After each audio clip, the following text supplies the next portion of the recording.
All right, folks, we're back with another All Bull Radio episode number 36. I am not an IFBB pro, but I am Matt Meinrod, and with me is IFBB pro, Big Ron Partlow, all the way from Vancouver, sunny Vancouver. It's been a beautiful weather lately over there, I understand.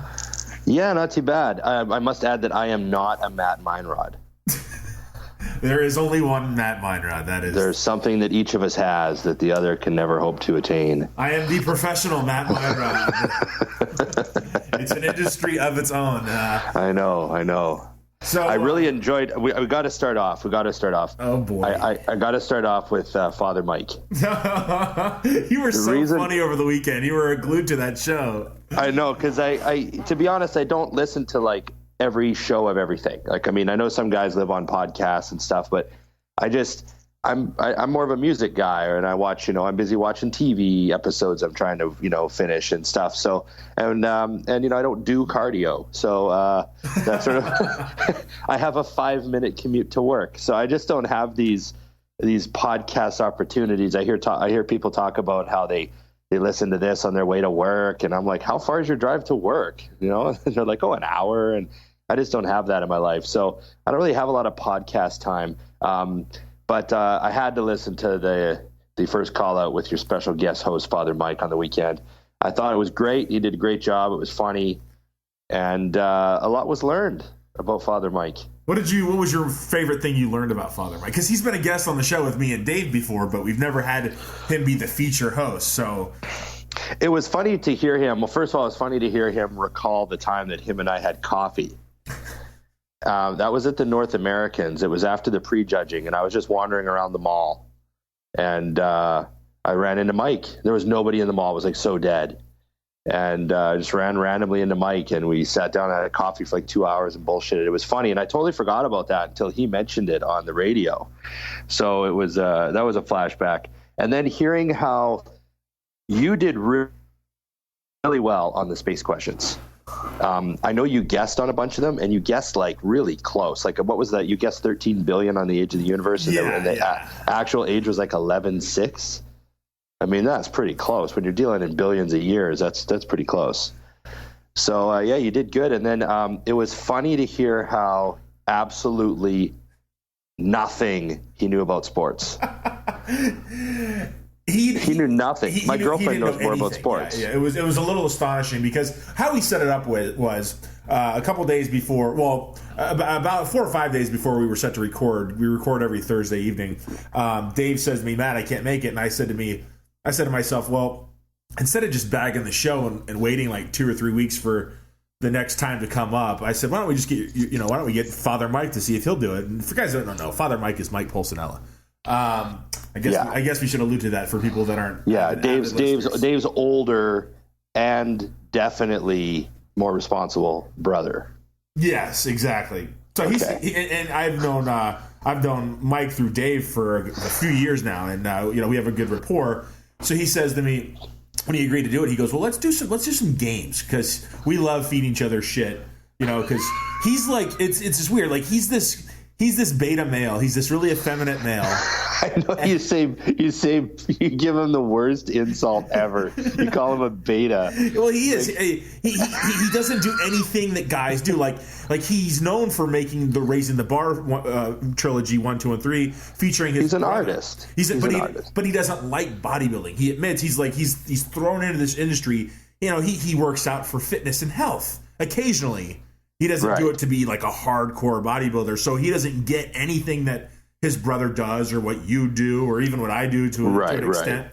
So he says to me, why don't we play a game and I'll quiz you on 5 or 10 questions about something that is mainstream but you don't probably have a clue about, and then you can give me questions. And he threw it at me. He goes, why don't you give me sports questions? So I said, okay, I'll give him. And he goes, now make it, easy enough for if you know the genre, you'll get it. Not so hard where you won't get it. And I loved how his easy questions were like jazz musicians and like, I'll admit I'd heard almost all the names. Because I don't know why. I just had heard them. I like old blues, and there's a kind of a relationship between blues and jazz. And you're a music guy. I'm a music guy. So I had heard all the names, but when he asked you what instruments they played, I was like, fuck, I don't fucking know. I knew the one guy was a trumpet because he's kind of famous for trumpet, but that was it. That would be like that'd be like the equivalent of like, all right, first of all, do you know who Roger Clemens was? And do you know what was his best pitch, the curveball or the inside slider? It's like, nobody knows unless you really, really follow that. Yeah, knowing Roger Clemens is one thing, but knowing his best pitch or his stats from 1994. Exactly. It's like he was really trying to push it. His questions to him, they were just general pop culture questions about average jazz musicians that everyone should know. And you're like, you didn't know a single one. It was so funny. and then your questions for him were very easy sports questions. I thought so. You did not try to ring him at all. I mean, the one was tricky, the Fab Five one. I mean, just because I'm Canadian, so like we literally don't give a fuck about basketball. Like we don't even know what's going on most of the time. But I still knew that question, and I don't know why I knew it was Fab Five. Right. I have no idea why. I just knew it. But that was like the hardest one you asked. But I mean, Mike, like if you ask Mike, like, who's the leader of the offense? He wouldn't know it was a quarterback. Like, who gets the ball first? He wouldn't know. Like I asked him. I was like, in football, when the offensive team has the ball, and there's two ways you can cause a turnover and give the ball back to the other team. And he didn't know what an interception or a fumble was. No. I think the wording of the question tricked him because he's thinking, give the ball to them. Well, how do you give the ball to them? Do you wrap it and gift wrap? Do you put it? Yeah. Do you hand it to them? Do you like give it to? Is one coach give it to the other coach? Like, how do they go about that? Is this like a formality to the visiting team? Like it's a gesture of goodwill before we start the game? Like, do they give gifts? Yeah. I didn't know they give gifts. He vomited sports questions. But it was funny, though, because we know he's a smart guy, right?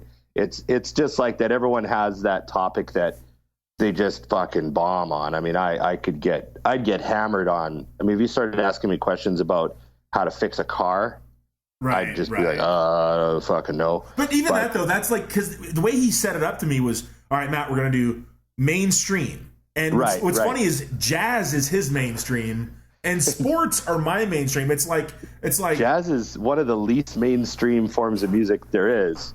Yeah, and that's a good segue because last night did you watch the Oscars? Because I did. I was actually glued to it. I didn't watch, but all morning at work I've been sort of surfing the acceptance speeches and of course the monologue.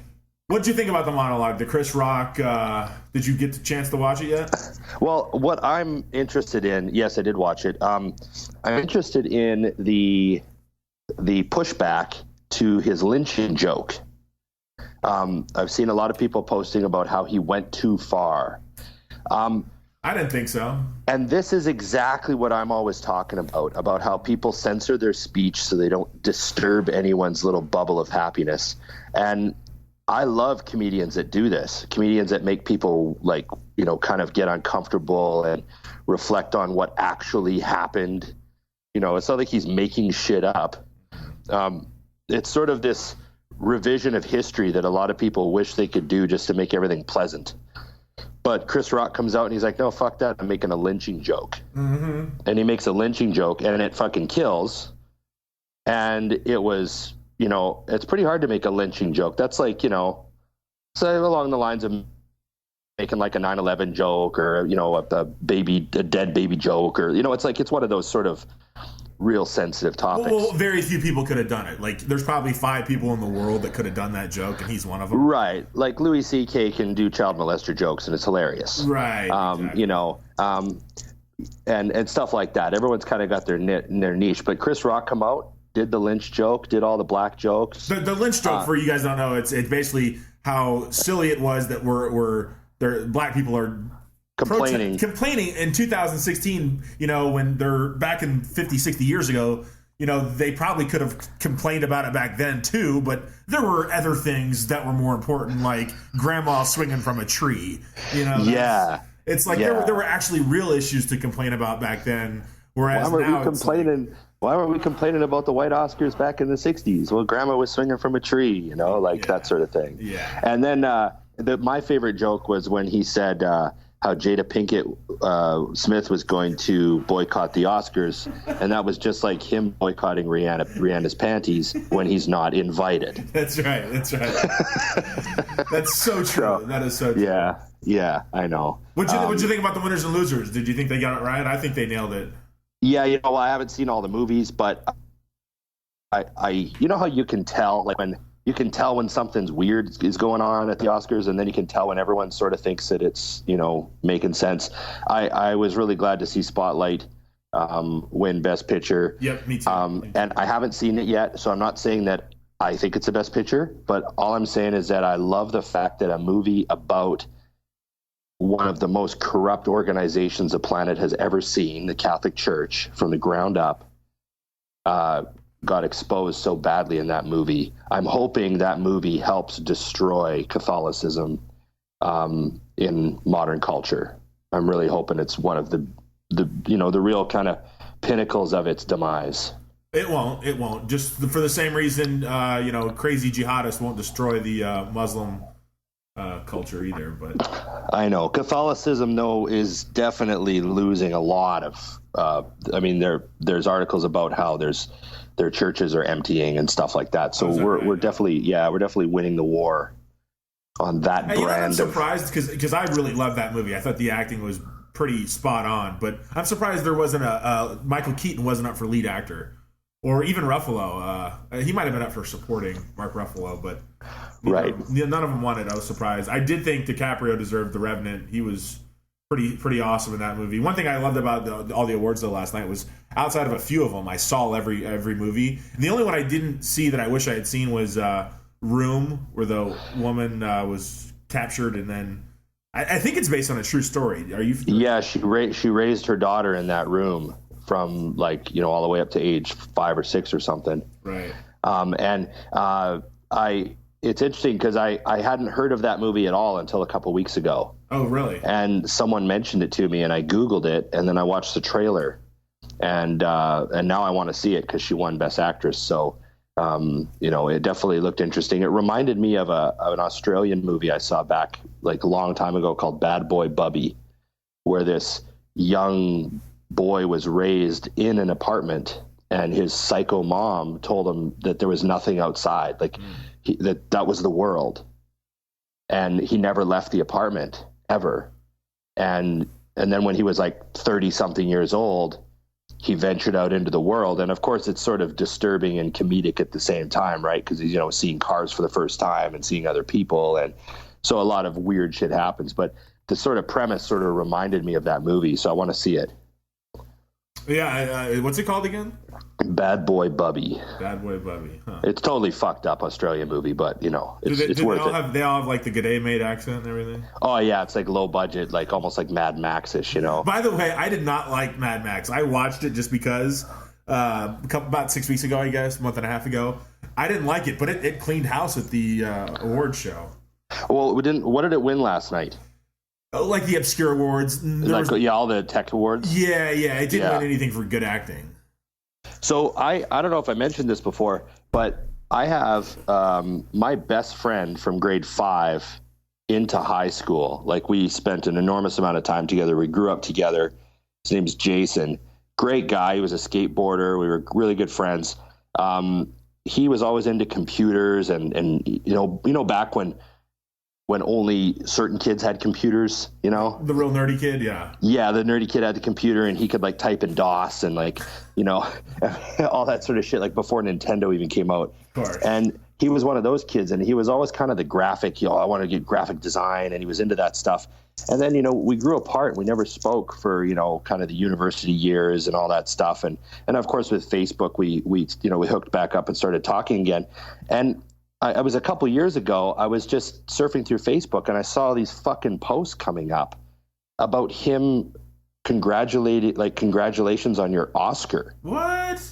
And I was like, what the fuck? So I started looking at his page, and I started talking to him about it, and he's like, oh yeah, it was really weird. He became part of the graphic design team for The Life of Pi, and he headed up all the DCGI for Life of Pi, and they won an Oscar. Is that Indian kid that's on the sailboat? Or? Yeah. And then he moved to Vancouver and started working for Industrial Light and Magic, and they worked on the new Star Wars movies. They're doing all the new Star Wars movies. Incredible. Yeah, in Vancouver here. I actually heard that Vancouver's like the new movie hub. Is that true? Yeah, it's Hollywood North. That's what I heard, because it's too expensive to make a movie in LA these days. So yeah, and you get like Americans coming up here and make a lot on their dollar, right? Right. So, if a movie's going to cost, $100 million in LA, it'll cost about $70 million here. God bless. Jeez. Yeah, but he sent me a great picture of him holding the Oscar like it was his cock.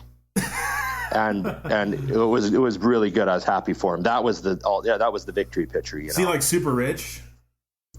No, not yet. I don't know. I'm sure he's doing good, but when you live in downtown Vancouver, I don't think anyone is really super rich. That's true. You're only paying, $6,000 a month rent. So it's like living in New York City almost, isn't it? Yeah, totally. So what else is going on? Last night, by the way, it was raining bad here and gusty. Like it was one of those ones where like it's 3:00 in the morning and you're so tired, but you can hear like the whole world is about to end. Right. We leave our trash can outside. And this is Kentucky. That's where I live. Okay. I didn't move yet. I didn't move to Chicago. No, I know. But I know you're always in like hotel rooms sometimes, following around. Yeah. No, but you're at home. This is at home. And it's weird here because like we get a lot of wind. I wouldn't say like Chicago wind, but we get a lot of wind just in the sense that like one day it can be 65 and the next day it can be 20. So when that weather system like converges, we're actually at a high risk for tornadoes. But it kind of sounded like, oh shit, the roof's about to come off. So I'm like, oh fuck, I should have brought in the garbage can last night. Sure enough, 7 a.m. or 7:30 this morning, I go out and take the dogs out to the bathroom, get them their food, and my entire side yard has garbage everywhere. It looks like a team of raccoons attacked. That's actually what happened, because like you could see where they were chewing, and like it's so fucking disgusting. Because like because I got a little puppy and he still shits in the house from time to time, so I saw like old poop. I saw like curdled cottage cheese I hadn't eaten all the way that I had to throw out. Like your wife's old tampons, stuff like that. All that just get in there. And I'm just like, son of a bitch. And it's in my it made its way to my neighbor's yard too, so I gotta like clean it up before they see it. And just what a mess. Like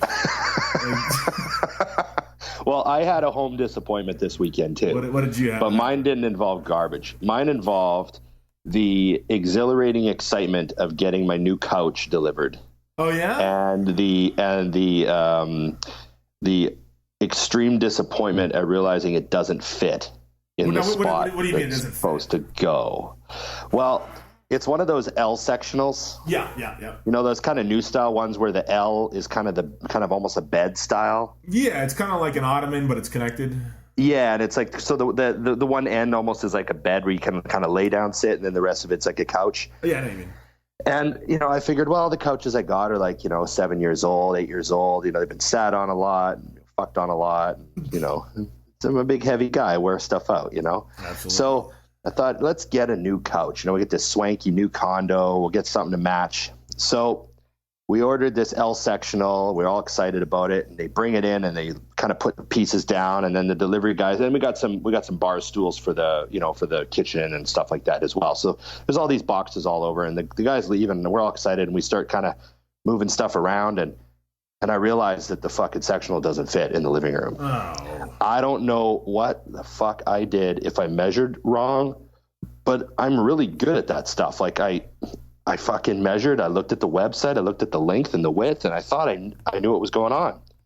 But it's like a foot too long. It doesn't fit in the living room, and it has to fit in this one spot, or else it sticks way out and like just looks retarded. So, fuck. So I call them back, and they're like, "Oh yeah, there's no returns. You can only exchange for another item." So that's all right. You can just at least, yeah. So but the problem is right now, they can't come and pick it up till Wednesday. So we've got these new couches stacked on top of each other, and the old couches are back where they were. And the living room is just like, it looks like we just moved in all over again. You can't move at all, can you? No, I know. Like, I was starting to just be so relieved that every box was finally put away and the place looked like people lived there. And now it just looks like, college all over again. Now, what floor are you guys on your building? 24th floor. What a pain in the ass that must be for those movers. Holy shit. Yeah, can you imagine if they actually had to do stairs? Oh. Well, we have a sofa upstairs and in our loft, and it's the staircase to get to the second floor is really, really tight. And these guys, they needed my help to move it up there because it's like two puny guys, and they didn't realize it was going to be like this contortionist deal of moving the couch up at an angle. And long story short, they dinged up the sides of my wall, had to repaint the sides of my wall. I'm sweating everywhere because it's July when we moved this thing upstairs, and ended up scraping a side of the leather sofa. Luckily, it's on like the back end against the wall, so you can't see it. But right. Couches upstairs are it's bad news. You're better off with chairs or nothing. I always feel kind of bad because whenever I get something delivered or moved, I wish there was some sort of note you could put on the website or something. Like, even though I look really big and strong, I'm not fucking helping. That's your I wish job, you could attach that somehow, because it just gets assumed. Like, oh, good, look, oh, hey, how's it going? Oh, good, hey, grab an end. Like, no, you guys got it. Yeah. I'm gonna hold the door. I'm standing in the elevator. Like, I don't know. Is that just me? No. Am I extremely lazy? You should. You know what else you should do? You should sit in like a chair and drink iced tea while they do it. Like with a fan blowing on me. Absolutely. And like, I know. Purposely have Emily like feed you. I sit on the floor beside the chair and feed me grapes. That's the ultimate insult. But I always, us big guys, we get sort of guilted into helping with all that sort of shit, and we're paying for it. If I was like a skinny girl, they would have moved it all themselves, right? Of course they would have, and they would have flirted with you too. It's always a lot of disappointment. All right, buddy, let's take our first commercial break. When we get back, I want to talk bodybuilding. You had a new Mutant on a Mission. You went to G Standard, Gabe's place. And the real topics. And we've got to talk about the Arnold Classic. We touched on the 212 class before, so we'll touch on the Men's Open and give some predictions. All you that bet. And more in segment 2. Which one of these are you? The gullible, uninformed gym goer who gets hypnotized by $12,000 supplement ads with flashy made-up scientific terms created by a sales and marketing team? Or are you a knowledgeable, advanced athlete, bodybuilder, powerlifter, or fitness woman who knows the real deal? Well, let me tell you about fitness and bodybuilding's dirty little secret, TrueNutrition.com. The people who know what's really going on skip the retail sales team and go right to the manufacturer at TrueNutrition.com. TrueNutrition.com cuts out the middleman and is not only a source, but is also the manufacturer of raw ingredients for bodybuilding and fitness. At TrueNutrition.com, you can customize your own proteins, carbs, and fats. Put what you want in the supplements and make sure the other guys aren't putting bunk ingredients and fillers in your products just to make a fast buck.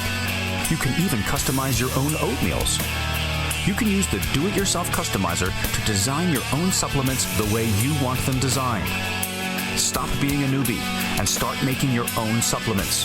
You can at TrueNutrition.com. For an extra 5 to 10% off your orders, use the code PROJECTBB in the discount code box at checkout. That's PROJECTBB and get 5 to 10% off at TrueNutrition.com. Project Bodybuilding fans, please welcome latest sponsor of this site, Rise From The Fall. Visit them at risefromthefall.com. Who are they? Well, they sell the hottest fitness apparel out today. We're talking about tanks, t-shirts, hats, hoodies, pants, you name it.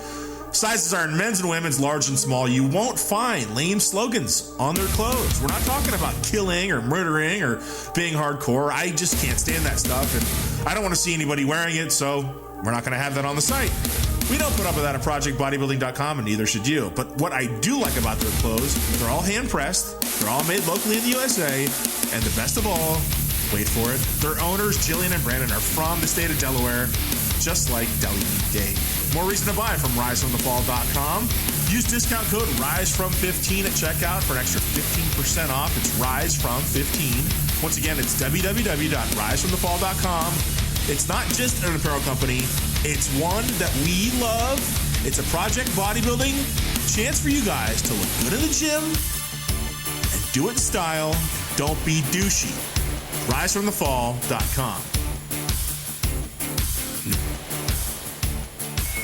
Hey guys, it's Matt Meinrod from All Bull Radio on Projectbodybuilding.com. I want to encourage you guys to check out a huge supporter of Projectbodybuilding.com. I'm talking about Mutant. Visit their website at immutant.com. It's immutant.com. If you like Ron Partlow, if you like Canada, if you like poutine, if you like t-shirts and supplements and badass videos, check out immutant.com. Do it today. They support Project Bodybuilding. They make podcasts available to all of you and make the site tick. It's immutant.com. Support them. You're supporting us. immutant.com. All right, back from break. Hope you guys are enjoying our sponsors' messages. You're hearing my voice along the commercials and you're hearing it again. You guys are probably sick of me. I'm sure that's it, actually. Your buttery vocals. My buttery vocals. That's Taylor. He's got the creamy baritone voice.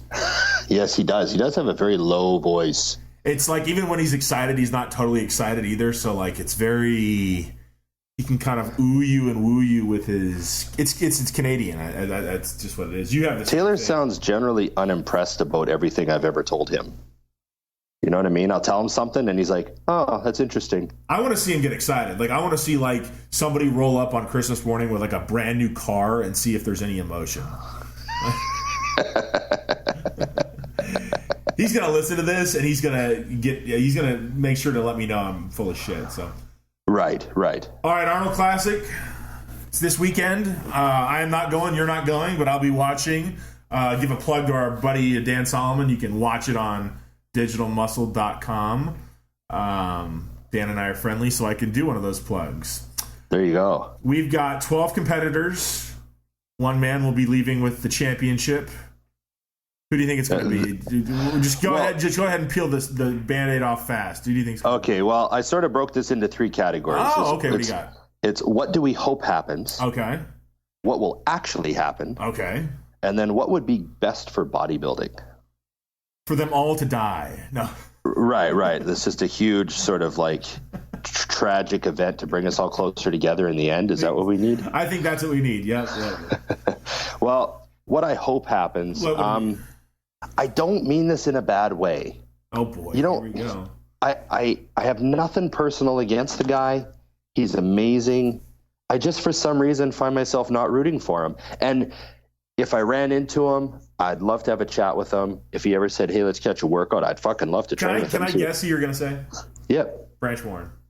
No, I was going to say Kai. Oh! I find myself not rooting for Kai. I don't know why. I don't understand why. I just find myself rooting for Compton. Okay. I find myself just hoping that he wins. Everything about Justin is hardcore to me. That fucking shithole dungeon he trains in, how he kind of does a lot of stuff himself. You know, like he has help, but he's not one of those guys that, you know how some guys just give all the credit in the world to their person helping them all the time? Yeah. Justin, you know, like even when I talked to Hanny back when Compton was like working with Hanny, quote unquote. Hani, whatever. Hani even told me, he's like, oh yeah, well, you know, I help him with his training. Like Hani even told me he didn't do his diet. Right. And now is Compton getting help from someone else now, or what's going on? Yeah, he gets he's coached by Matt Jansen out of yeah, Tennessee. He's getting Matt to help him, right? Yep. But even then, like he really, you know, knows what he's doing himself. Like a lot of what he's done is just Justin Compton being smart and practical and reasonable. And he's got everything, man. He's got an amazing physique. And another thing too is I've seen all these guys in person, and some of them you see him in person and you're like, oh, I thought he was going to be bigger. And then when I saw Compton in person, I was like, oh, I thought he was going to be smaller. Yeah. I was like, holy fuck. It takes a lot to make my mouth kind of hang open, you know, but he walked by me and that was in a fucking tracksuit. Right. Like he was zipped right up, and I was like, holy shit, like that's the next level. Like he's super, super thick. Like, you know, Kai's legs look in sweatpants. Yeah, they like chafe from the ankle to the cock. Yeah. Yeah, like that's how Compton looks. He has that same look when he's all covered up. It's bizarre. So, and I sat right in the very front row last year at the Arnold and watched him, and I really, you know, I like that he's young and hungry and new and fresh, and his physique is still very very healthy looking. You know what I mean? Like his muscles still look new, and I just love his look. Go back to Kai a little bit.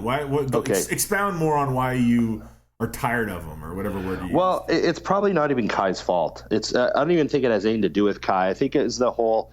I got tired of that whole living in my apartment in Brooklyn thing. Okay. And I understand that was probably half Generation Iron, half sort of magazine hype. And I had dinner with Kai once and you know, talked to him for like an hour straight at the table, and he's a great guy, but I just find myself excited about Compton. I'm just hoping Compton, you know, I like to see upsets, and I like to see crazy new stuff happen because I think it'd be exciting. And you know, Kai hasn't been on stage for a while, and we'll see what happens. It'd be very interesting. Do you think we'll see anything different out of Kai, or will it be kind of the same old? Well, I think either Kai's going to come in and just smash everyone, or, you know, Kyle come in and, you know, be, you know, one of his versions that kind of has gone against Phil over the years. I don't expect to see like an absolute destroyer version of Kai for some reason. Well, you know, a lot of people think in order for Kai to actually beat Phil, you know, later on in the year in September, that he's going to have to go back to that 08, 09 Arnold look, where he was a little more streamlined, and then obviously he didn't think that was enough to beat Phil, so he blew up and even bigger. Do you think he can go backwards, or once you get to that enormous size that we've seen at the Olympia the past 5 years, like he can't bring that down? I think he can. I think with Kai, I mean his waist has gotten, like, his waist does get pretty big in the off season. I mean, we've all seen him in a zip up, and his waist, like, his, you know, belly kind of sticks way out. But then also, if you've ever seen Kai eat, you understand that he's just completely stuffed full of fucking food. Like, I've talked to 2 promoters that have had him for guest posings, and both of them have said that nobody has ever charged more food to their room than Kai Green. Is that right? Yeah, like he'll order like 5 steaks to go, and he'll eat 2 entrees, and then he'll put the rest in his bag and leave. You know, and when my buddy took him out for dinner when he guest posed here, and he ordered 2 entrees, and then he ordered 2 entrees to go. And my buddy was like, "Oh, I've sort of was just taking him for dinner." But I wasn't going to say anything, you know. He's an enormous eater. He pigs out. I mean, that's why he's so huge too. You know, he knows what he's doing. But I think that you can. I mean, I've seen guys, and even in my own experience, like even this, like, you know, well, I don't want to say last year, because last year was kind of a Hail Mary prep, but in other preps, I felt like I looked really great at, you know, 275, but when I came down to 265, the only difference was my waist got way smaller. Right. And I think that maybe is what Kai needs to do to cement the win, because I know they're looking at weights this year. Everyone knows it. They made the big memo and the big stink about it. So I think that's going to be very interesting. Well, who do you have in? Because those are obviously like one and 2, I would guess, unless somebody fucks up big time. Yeah. Who do you think is your third guy in line? Well, I was hoping to see Cedric in there. The only thing is, I didn't really think anybody looked that great in Poland. Mm-hmm. But that's also a Poland show. Like, you never know what the food was like, or how organized the show was, or, you know what I mean? Like, there's all those kind of, or how bad the flights were, or you just don't really know. I think the Arnold is, you know, everybody is a lot more familiar with their surroundings and the hotel and the venue and all that stuff. So I'm just going to try to ignore how everyone looked in Poland, which I thought was a little bit soft. Even Cedric was way off in Poland from what the pictures look like, but he was still the best one there. What did you think about Josh Lenardowicz? He's awesome. Yeah, I thought so too. I've been following him on Instagram for several months now, like before he won his first show. And I found him through Tony Doherty, because I follow Doherty's gym. I'm a big fan of that gym down there, and which we're going to be shooting a Mutant on a Mission at when we go to Australia. So I know Josh trains at Doherty, so I started watching his videos and started looking at his pics, and I was like, holy fuck, this guy's got everything. And then he wound up winning those 2 shows late last fall, so he's already qualified for the O. And he's young and he's very fresh, very, very fresh. Like, he's only been, I think he's 28. Oh, wow. Okay. So he's Compton's age. That's the same age. 27 maybe. Yeah. And also another thing about him was he was not on the program until 3 years ago. Like the drug program? Well, the supplements. We'll just put it that way. Well, he's from Australia, so their laws aren't as strict. Actually, they're more strict than. They're more strict, yeah. But he was very, very good. Like, he's got some amazing genetics and potential, and he had all the right people helping him and advising him, and he didn't waste any of his time. He built a great foundation, and then of course, when he decided to make a run for being a full-time pro, it fucking took off. His body took off. That's awesome. So he's I know a lot of guys that are right on the inside down there, and they've told me that Josh is very new to the game and kind of freaking everybody out. So we'll see what happens. But Josh is awesome. I'm looking forward to meeting him. So I'm hoping to meet him in Australia. Is he going to do Australia too, or is he shutting it down after the Arnold? Oh, I'd assume he would. He's going home, and it's right in his hometown. That makes sense. It would be smart. What was your third prong? So we got what do we hope happens, what would be good for bodybuilding, and then what will actually happen. So what did you do all 3 there? Yeah, well, I guess what do we hope happens? I guess I kind of hope that the judges go for the small waist and they, get it right. That's really all I care about. Right. They don't pick anyone based on name. If Compton deserves to win over Kai, I hope they do it.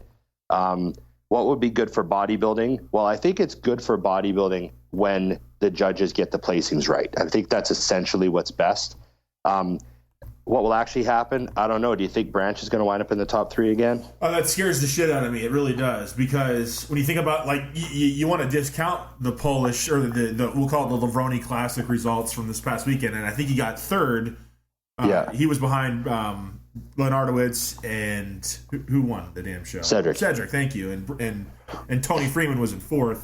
But I think those are interchangeable. I mean, I think Cedric, because he's been in that hunt for the Arnold for so many years, and I think everybody knows Branch has fallen back. I think he's one of the few guys out there that's really started to regress.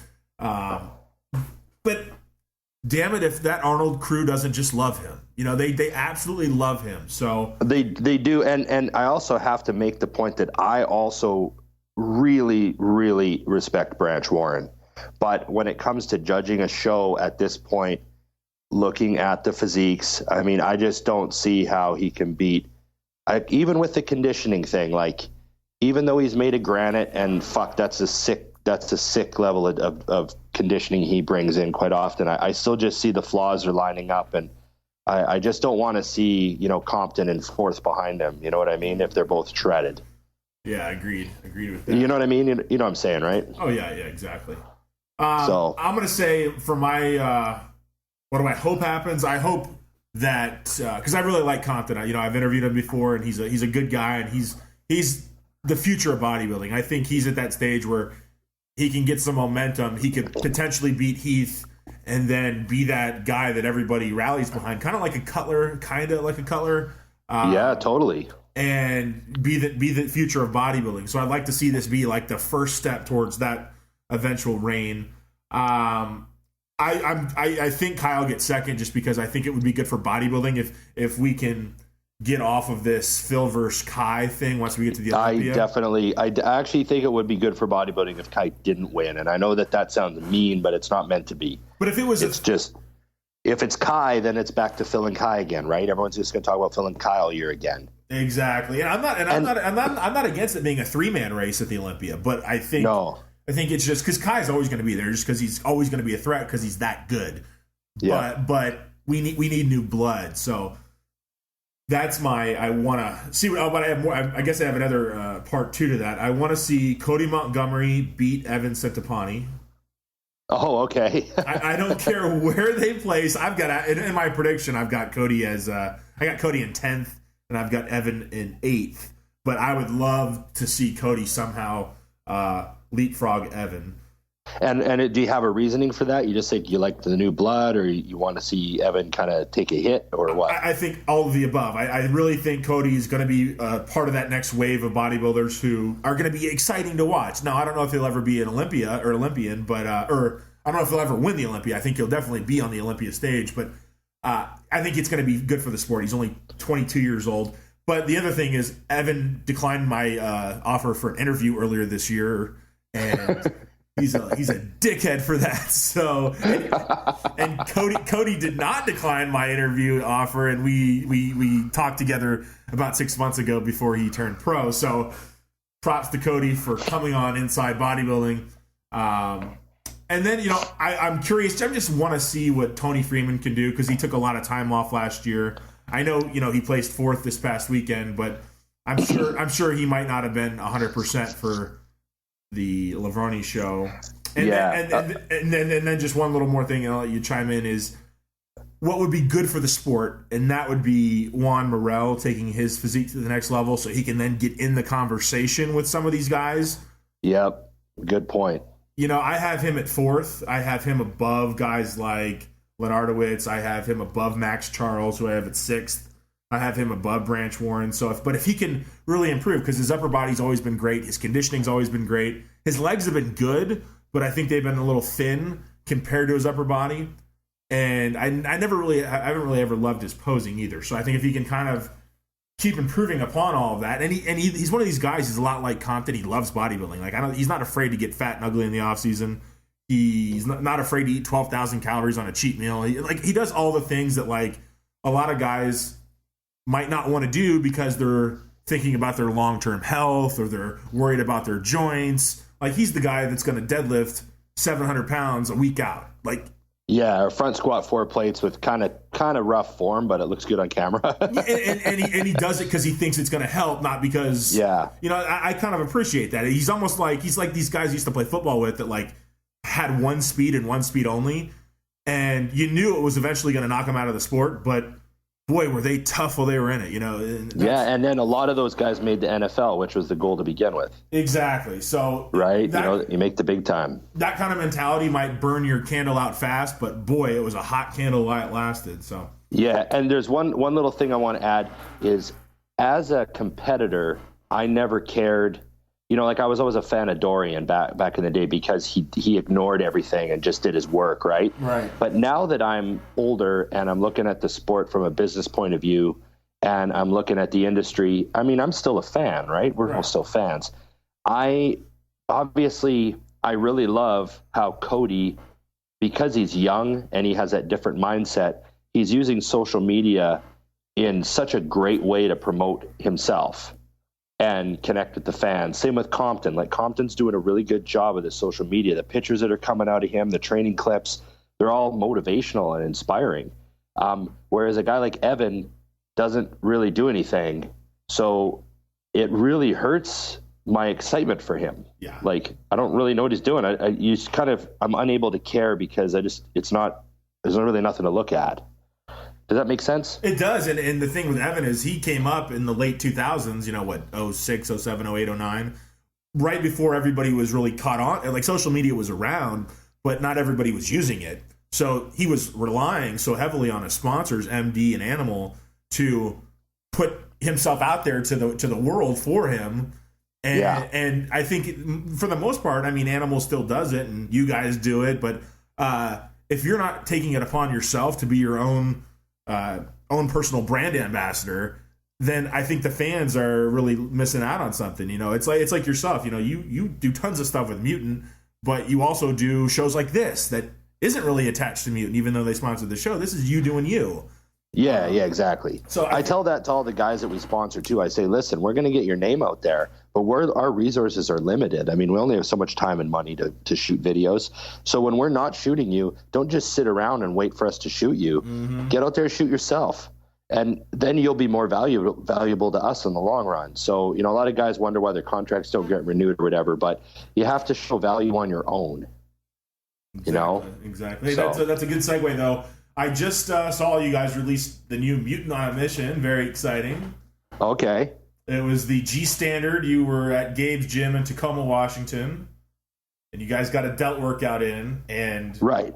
The highlight of the video for me was his two bulldogs, Tonka and Tonka. Yeah, that thing is beautiful.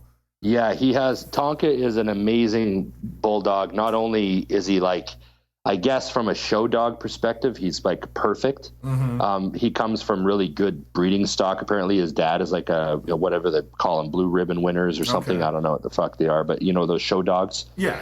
Apparently his dad is a very sought after dog to breed with, and he has the brindle coat and all the right features, and he's the cutest dog. Fuck, he's just, a lot of bulldogs are pretty twisted up looking.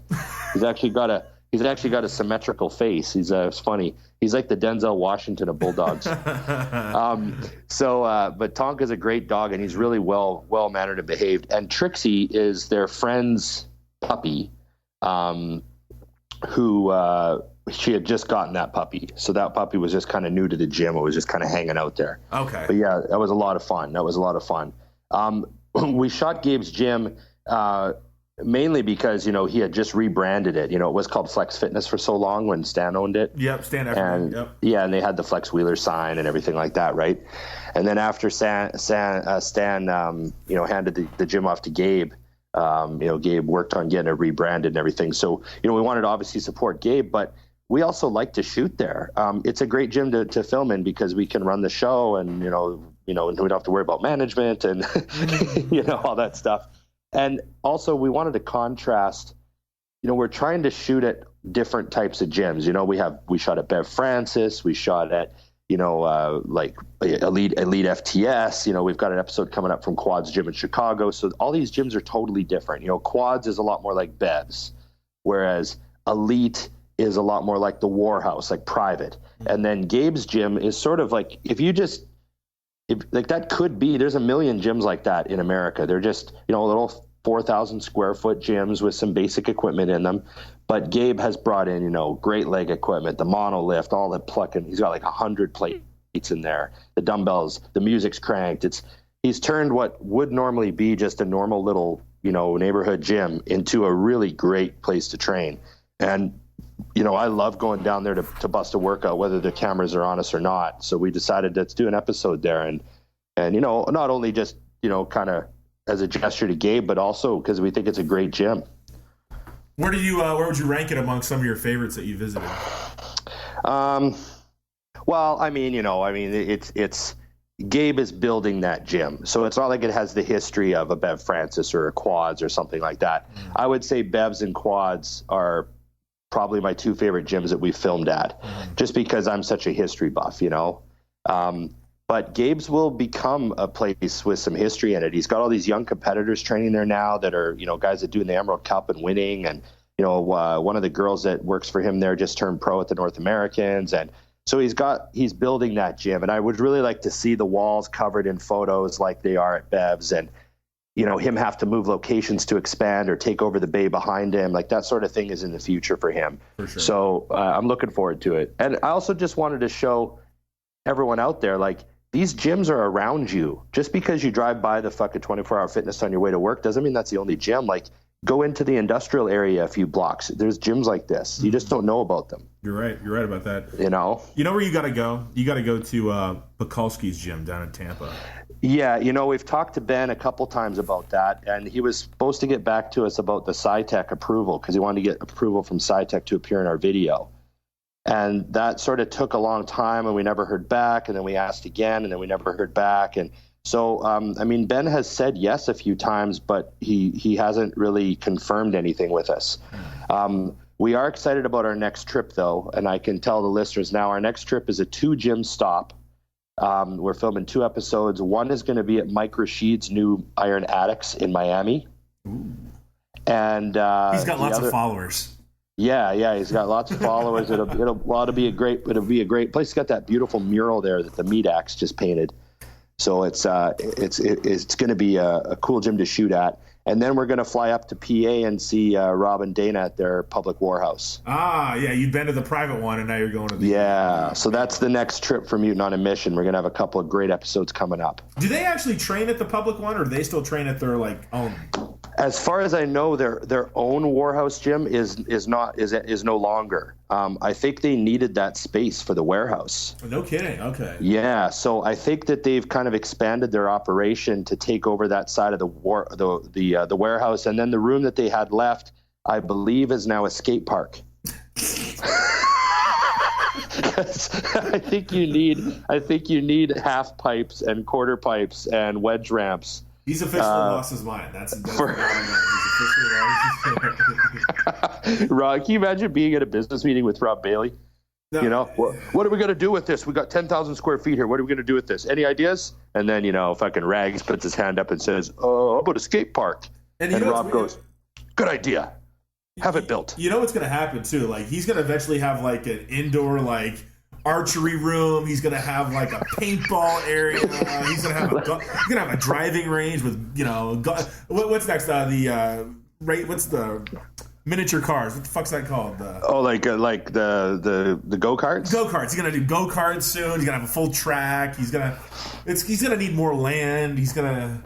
I know. Did you see the Toyota debacle?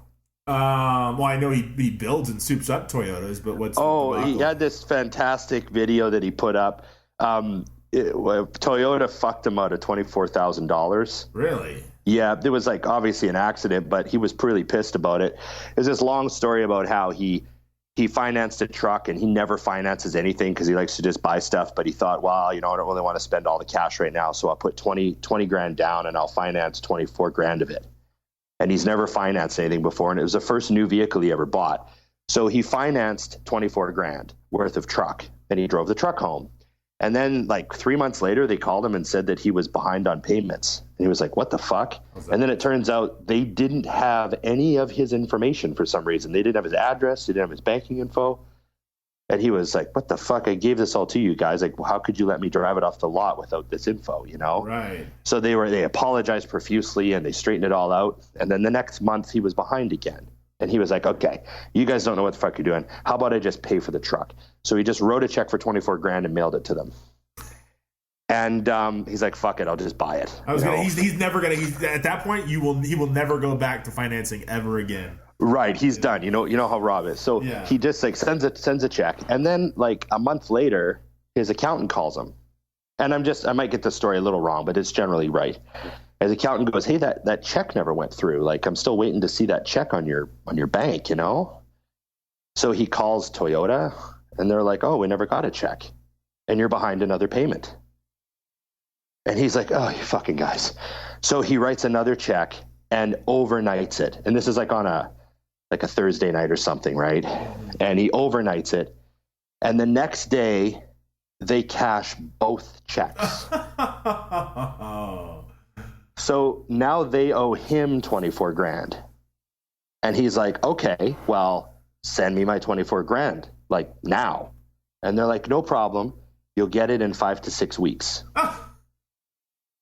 And he's like, what? And they're like, well, it takes time for us to process this. There's paperwork. And he's like, yeah, my paperwork was an overnight check to you fuckers. Your paperwork should be right fucking now, overnight check to me. On Monday morning, I want a check for 24 grand. And they're like, oh, it's going to take 6 weeks. And he's like, fuck you guys. I'm going to social media. And he makes a video and he shows all 15 of the Toyotas that he owns. He owns 15 Toyotas. He owns all these cars he's fixed up, and then Dana has a 4Runner, and he bought his brother a Toyota, and their forklifts are Toyotas, and everything's Toyota, and he's talking about how he's been a Toyota guy his whole life. And then at the very end of the video, he goes, Toyota, you can suck my dick. This relationship is over. And the video goes rapidly viral on Facebook, has 6,000 shares. And the very next day, Toyota calls him, and they made everything right. You're kidding me. Wow. No. Because he was dealing with Toyota corporate, right? Yeah, the financial headquarters. He's calling Toyota Japan. Yeah, and they went out, and then obviously the video got shared to their Facebook page hundreds of times. Every single fan was share to Toyota, share to Toyota. They got an order 66. Yeah, they got an order 66.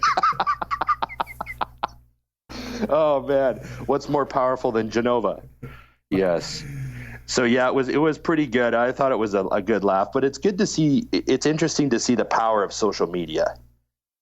If you got it, if you have that kind of swing, I mean, I could have a complaint and 5 people hear it. So.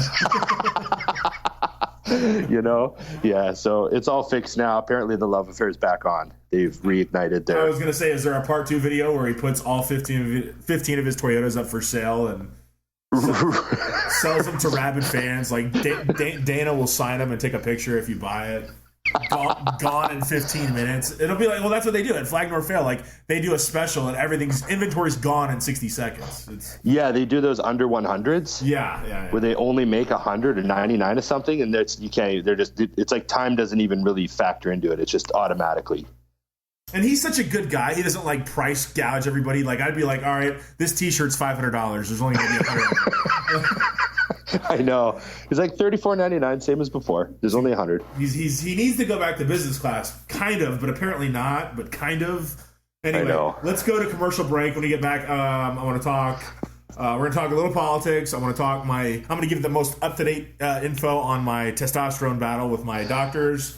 And don't cry. I'm already getting sensitive. My nipples are lactating. We'll be right back.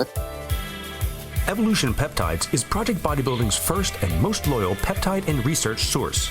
Use their new discount code PRO40 to save 40% off every order you make at checkout. Viagra, Cialis, anti-estrogens, CJC 1295 with DAC, Melanotan 2, GHRP6, IGF-1, and several more for all of your researching needs. Visit evolutionpeptides.com and use the code PRO40 to redeem your 40% discount. One more time, that's evolutionpeptides.com.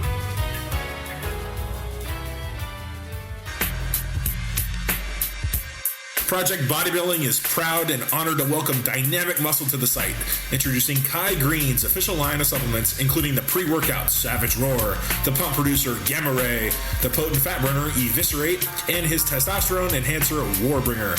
Visit dynamicmuscle.com, where thoughts become things. Ladies and gentlemen, John Meadows has come to Projectbodybuilding.com. We're very, very excited to have John's entire brand represented at Projectbodybuilding.com. We're talking about his Mountain Dog Diet app, available on Android and iTunes. Access to Mountain Dog workouts and videos. Watch what the pros are doing in detail, along with a full list of Mountain Dog approved exercises. Take your physique to the next level right on your phone or tablet. It's the Mountain Dog Diet app, available on both Android and iTunes. John is also, of course, promoting MountainDogDiet.com, where you can find exclusive interviews, monthly workouts and articles, a detailed monthly Q&A, advanced nutrition, and more. Only $14.99 a month. It's MountainDogDiet.com. And John recently came out with his own protein bar. Yes, the man does it all. You can find it at bestbarever.com. That's bestbarever.com. It's made fresh with real food, 15 grams of protein per bar, gluten-free. You put it in the fridge. It's like eating real food. It tastes amazing. bestbarever.com. Once again, John Meadows has brought his entire brand to Project Bodybuilding. And we are back for our third segment, I believe this is, Ron. I got emotional over break. It's all one big segment to me. One big figment? Is that what it was? Segment, yeah. Segment. As you know, I've been down lately the past month and a half, as I've been coming off about a decade's worth of testosterone. And your levels are, I heard what they were on the first call out. Well, it's funny because, online people are like, oh, I'm feeling really shitty. Like, I think I need to go see my endocrinologist or my urologist or just my family practitioner. I'm feeling bad. I should get my test levels checked. And they get their test levels back and it's like 350 total test. And they're like, yeah, it's just, I'm really low. And, you online, we see the ranges are anywhere from 1,100 to 300, and 300 being the low end. You probably need to get on some TRT and whatnot. My doctor tested my testosterone because that was the plan, was for me to get my blood thinned out so it's not so thick and syrupy. And in order to do that, he said, why don't you come off your prescribed testosterone? And then once your blood's down to normal, I can then get you on a prescribed version, prescribed testosterone. I said, okay, that sounds good. And he goes, now, just to warn you, you're going to feel really, really bad once it bottoms out. And I'm like, yeah, I know. Not happy about that, but I'm willing to play ball so we can get this thing done. So about 2 weeks ago, I go in for my labs, and this is the big labs to check my red blood cell count, my hematocrit, and my testosterone levels. Well, blood work comes in a few days later, and my blood is now good. I have healthy blood. I am at no longer a high risk for stroke or a blood clot. But my testosterone came back at a whopping 37. 37. 1/10 of what would be considered really low normal. Guys are getting prescribed 200 milligrams of testosterone per week on 10 times the amount that I'm producing right now. Yeah, you're pretty low. And I felt horrible. But I'm still not prescribed testosterone. I'm in a waiting game right now. My doctor wouldn't, my hematologist, my blood doctor would not prescribe me testosterone on the spot. I asked him, I was like, well, you last I checked, and any MD can prescribe medication if the patient needs the medication. And he says, well, to be honest, I'm not even familiar with the right drugs I need to give you. So I'm like, well, how about we just give me what I was taking before I came in here? And he goes, no, we gotta refer you to a specialist. And I'm like, oh, Jesus. It's so comical how a doctor at that level doesn't even know that testosterone is testosterone. Pretty tough, isn't it? Pretty tough. So, like, he's like, oh, I don't know what type of drug I'd have to give you. I do. It's called testosterone. Yeah, I was taking it. Like, Jack. Yeah, it's it's exactly what you prescribed me. It's exactly the same thing. So, it's not easy either. I'm like, well, how soon can they get me in? I mean, is it in the same building? It turns out it's in the same building, the same practice, and I'm gonna go see a urologist. I think it's a woman. I was like, well, when is it? Can I schedule it right now? Oh no, we'll call you. We don't know the available times yet. Right. Well, it's been 4 days since my last visit, my follow-up with this doctor, and I have yet to receive a call. So they told me it could be up to a month before I get a call. That's how backed up they are. So I said I have another month at 37 or worse testosterone levels. So I came home and I took a shot, my first shot in 6 weeks. What'd you take? You some Prop? I took some Prop. Perfect. It's perfect. I took 100 milligrams of Prop, and I took 50 milligrams of Proviron.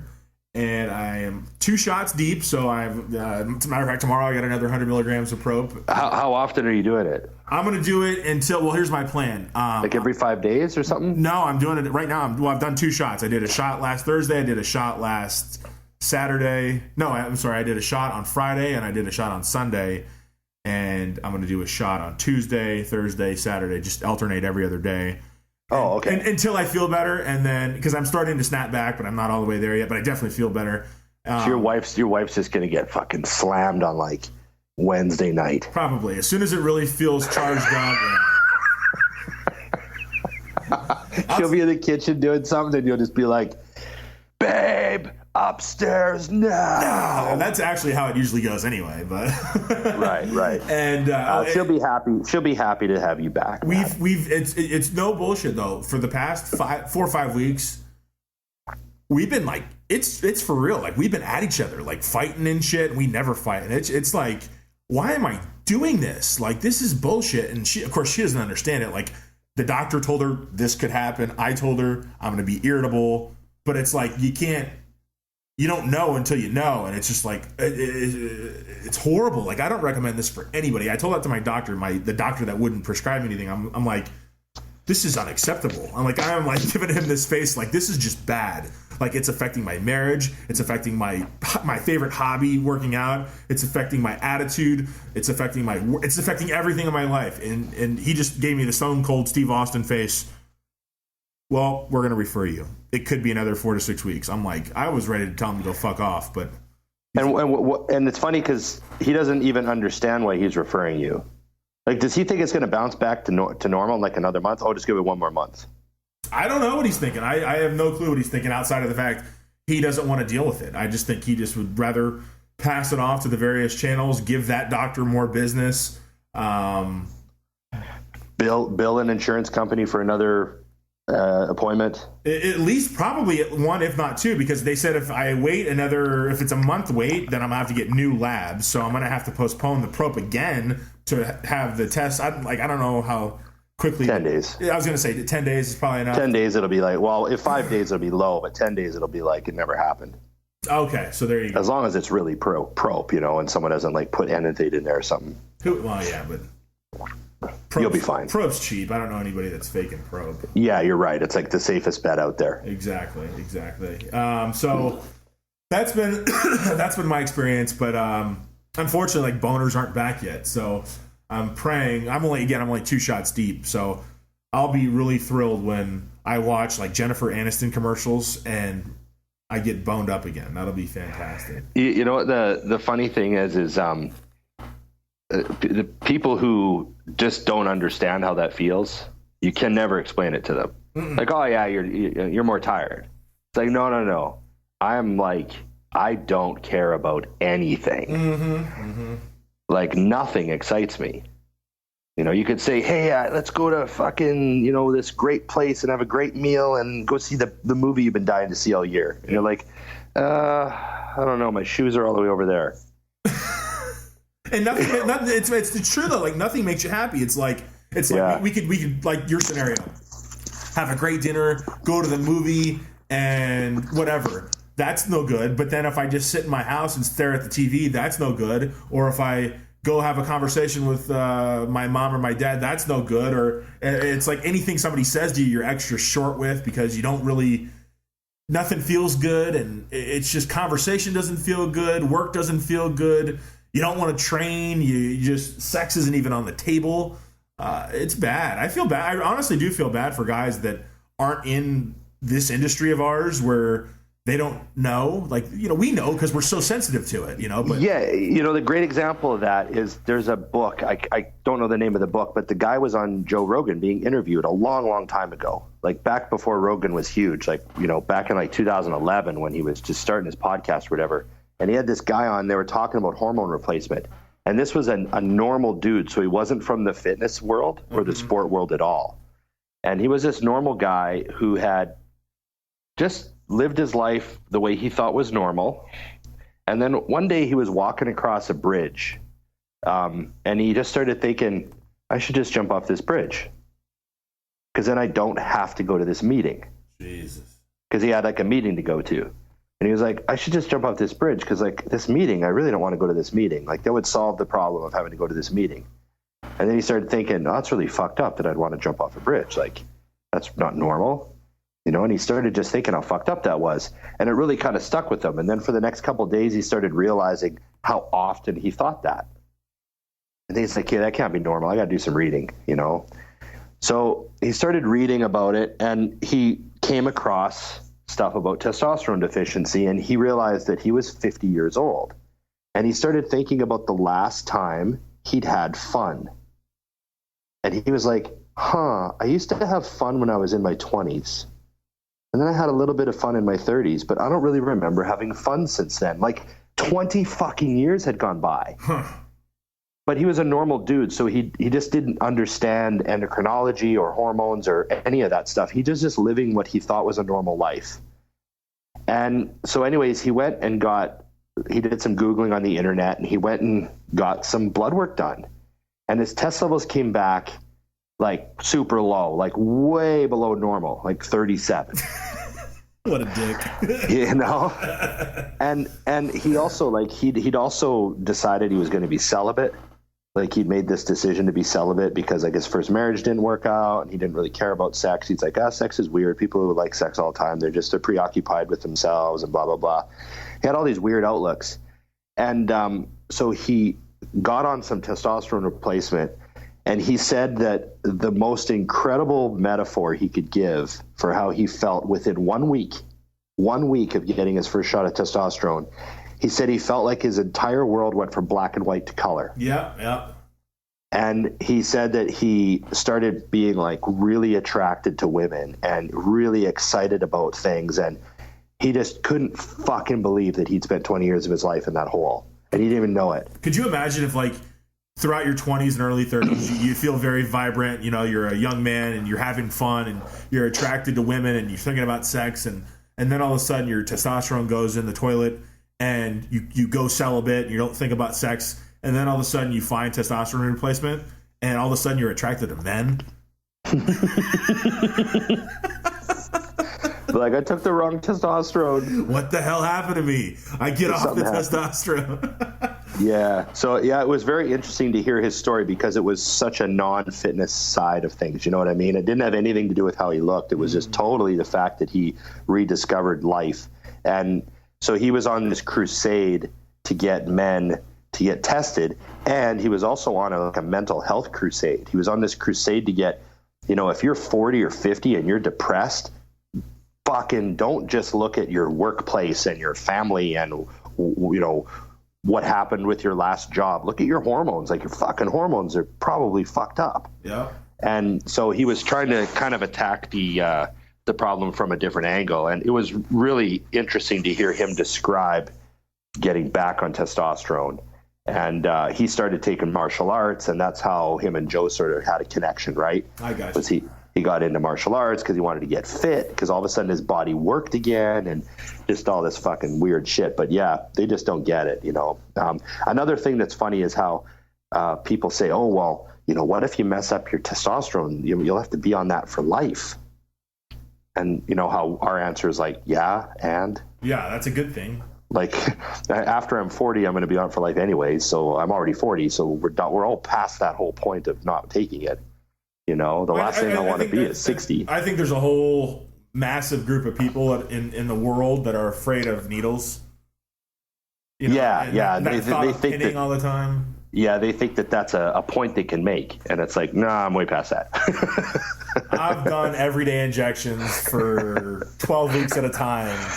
A little measly one shot a week is nothing. Yeah, I know. It's like taking a vitamin. Exactly. It's like I don't get the scaredy cat mentality of, well, you're gonna have to live on the needle. Oh well, thanks. Hey, Keith Richards been doing it for this long. There you go. And is he still alive? Yes, of course. There we go. Still rocking. All right, it's time for Guru Hansa's favorite side of the show. It's the politics side. Oh, I thought it was a foot fetish side. That and the geopolitical. He wants to know when it's going to go back to his home country. He's going to go back to Czechoslovakia instead of Czech Republic. He's concerned with that. He misses the old communist days, from what I understand. Does he? Back in the USSR? Exactly, yeah. He misses Khrushchev and all that shit. So, speaking of our boy Donald Trump. Did you see he just came out in the news yesterday that somebody asked him if he would embrace the KKK endorsement, and he basically, in a nutshell, said, well, he doesn't really know too much about that group, so he doesn't want to comment on it. I did not see that. I do want to hear all about it, though.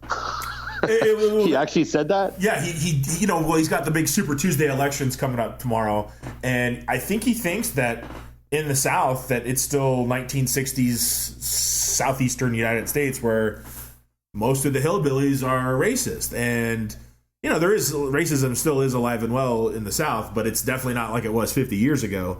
And I think he thinks it was a good idea to play up to his redneck hillbilly votership.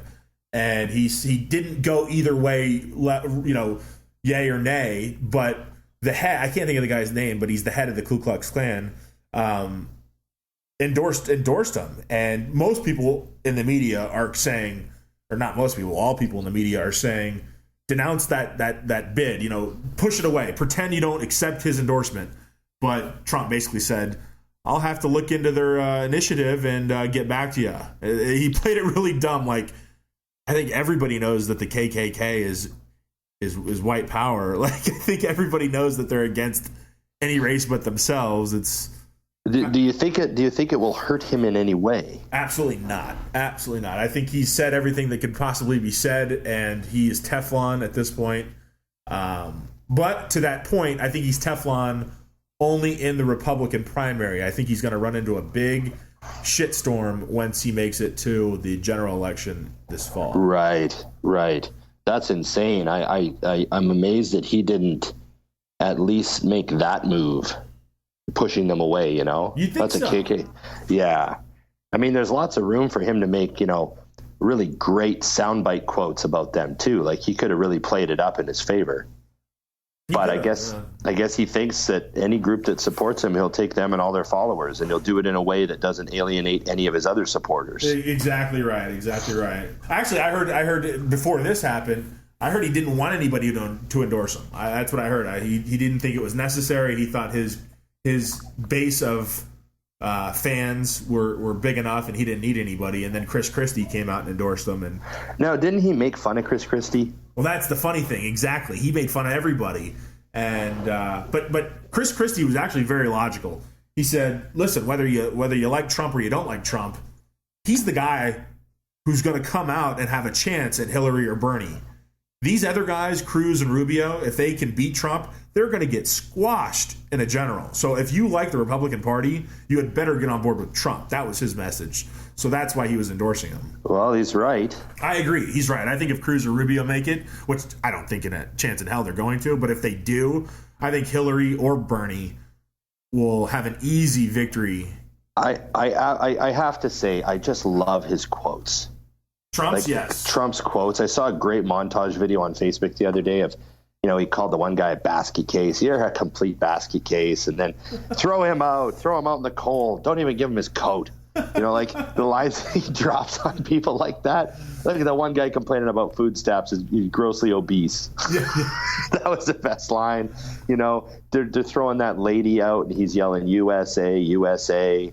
And he's talking about how sweaty Paul Rubio was. Yeah. He's at that bottle of water and he's like splashing water everywhere. That was so funny, man. Like he has an ability to distract from the real issues with how he behaves and talks. Well, that's his entertainer side. Yeah. He is very good at distracting. And I can't help it. I whenever he starts talking, I turn the volume down on everything else and turn the volume up on Trump. Because I'm like, oh, here we go. What's going to come out? Like, you know what I mean? And that's amazing that is the sort of number one most important quality in a politician now is it doesn't really matter what they're saying as long as people want to hear them. Seriously, though, what does that say about people? Yeah. Well, you know, idiocracy is coming. Or already here. You know, or already here, you know. Such a fantastic movie. I saw another thing on Facebook the other day about how half of the predictions have already come true. And there was a show in Japan now that's actually guys getting hit in the balls. Oh, jeez. So they're like, oh, even the fictional show from the movie Ow My Balls is actually now a real show. So yeah, it's coming. But I'm very interested to hear what's going to happen and see what's going to happen. Well, one of my favorite lines was actually Rubio towards Trump, and he said, you know, if you hadn't earned been given a $20 million loan, that you'd be selling you'd be selling Rolex watches in downtown Manhattan or something like that. And it's true because Trump gets so offended by that. He goes, I received a $1 million loan, not a $20 million loan. But see, I don't think Trump is. We've talked about this before, but I don't think Trump is that dumb. Nobody can be that dumb to however much money he had, whether it was $1 million to start or $100 million to start, to then make that into what he claims is $10 billion in total assets. You're not dumb.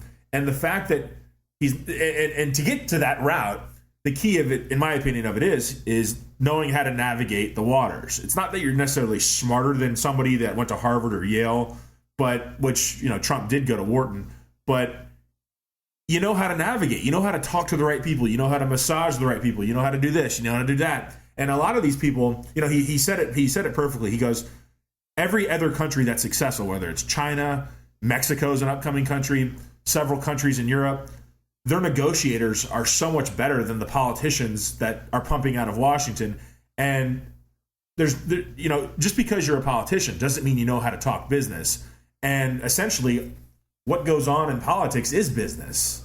You know, it's not just likability factor to get you elected. And I think that's why nothing gets done. I think these professional politicians really fall flat in serving the people the right way. And that's what I think is so I think it says something really weird, though, that the Trump followers they're not, from my opinion, they're not a well-informed group, because they're willing to go out on a limb and trust a guy with no experience. But on the same token, the guy has probably what Washington needs more than, or politics needs more than anything, and that's somebody with real life experience, not just electability. And I think maybe the people are onto something, because I know the Republican Party has been talking about how there being some sort of an intervention if Trump actually wins the popular vote, and it would somehow get overturned, which would then lead to the collapse of the Republican Party as a whole if they did that. So so what's the big date? What's the next big date? Because the dates are the one thing that as a Canadian I don't have memorized. March 1st, tomorrow. So tomorrow is what they call Super Tuesday. It's the SEC states. So most of the states in the South are going to do their primary tomorrow. And so are we going to see people dropping out of the race tomorrow night? Yeah. We'll know tomorrow night or Wednesday morning at the latest. And because what happens is if you don't win states, you lose your funding. It's not like there aren't still enough votes out there to earn. You just don't have the money to get to the next state. If you're an ultra billionaire, you can lose every state and stay in the race. Exactly. Just for fun, just to be a dick. You sure could. Yeah. So who do we actually have left? I mean, we got Cruz and Rubio with Trump, but who else is left on that side? You got John Kasich. He's the Ohio governor. And right. You've got Ben Carson. That's it. The doctor. Oh, Ben Carson's still at it, eh? And the cry from everybody is that they want these guys with low polling numbers to drop out. So they want Kasich and Carson to drop out, and then essentially they hope those people cast their votes towards Cruz or Rubio to get Trump out. But they're not going anywhere. They've said they're going to stick it out as long as they can. So I know a lot of people have said they think Trump is the most dangerous candidate, but I actually disagree. I actually think Cruz is worse. I find him very frightening. I think he's too far right. Yeah, he's like, to me, the ultimate brainwashed lunatic. Mm-hmm. You know what I mean? The stuff that comes out of his mouth, the rhetoric that he spouts about the really far right stuff. Like he's in bed with like the evangelicals and those people, right? Yep. Yeah, that to me is a lot more frightening than just Donald Trump and his brand of racism, which I don't really like. I've talked about the term racism before. People say Trump's racist, but I don't really think he'd be a racist president. He's not going to try to segregate the country or something. He's more of a dick than a racist. It's kind of like me or you. He's more of a dick than a racist. You know what I mean? Whereas Cruz is like legitimately nuts. Yeah. He's the type of guy that wants to close every abortion clinic and make rock and roll illegal. Mm-hmm. He's a scary guy. Trump actually took shit the other day about that because he's for Planned Parenthood, and everybody thinks Planned Parenthood is just a place for young girls to go get abortions, but they do a whole lot more than that. That's just like 5% of what they do. Oh, I know. We see the lunacy on TV about Planned Parenthood. It's like nobody really understands what they're talking about. Yeah, it's these girls that don't have good health insurance, or prior to Obamacare not having any health insurance, and this was the only place they could go for all the shit that women need to get done. I mean, us men don't really have to worry about it, but if you're a very low income person, female, you need a place to go, and it's not just a place where they stick something up your cooch to kill your unborn baby. It goes a lot further than that. So what is it? What they used back in the day? A clothes hanger. They jam it up there and abort. Oh yeah. Well, that's where they go if they can't get a safe abortion. Exactly. That's the whole thing about their sort of this anti-abortion thing that's coming up through the right wing is listen, we haven't learned this with everything else. You can't just legislate morality. Mm-hmm. We have to have safe places for these extremely poor women that are very desperate. Yeah. Like that one case that they were talking about that 13-year-old that actually was pregnant because of a rape, and there was nowhere in her state for her to go, and so she was trying to get funds so she could travel out of state, and they were telling her she couldn't go to the next state because it was against rules for them to service someone from another state. And, she was in a desperate place. So they had to turn her away from a clinic in the neighboring state because she didn't have any ID from that state. It was fucked up. but these people just, they just, they think that that's, has something to do with God punishing her for something, I'm sure. I'm not quite aware of why they think the way they think, but it's nuts. I don't understand it either. I mean, I value the woman who is already living in this world. She's 16 or 20 or 30 or however old she is, and she's already a citizen of the world versus an unborn child, which in my opinion, I know a lot of people disagree, but in my opinion, you're not a baby until you come out. Or somewhat fully developed inside, Yeah, there's definitely a cutoff, you know what I mean? But I mean, when we're dealing with a 13-year-old that's pregnant because of rape, I don't understand how there isn't one collective agreement on what we can do for that girl. Making her have the kid is just the most nuts thing I've ever heard coming out of someone's mouth.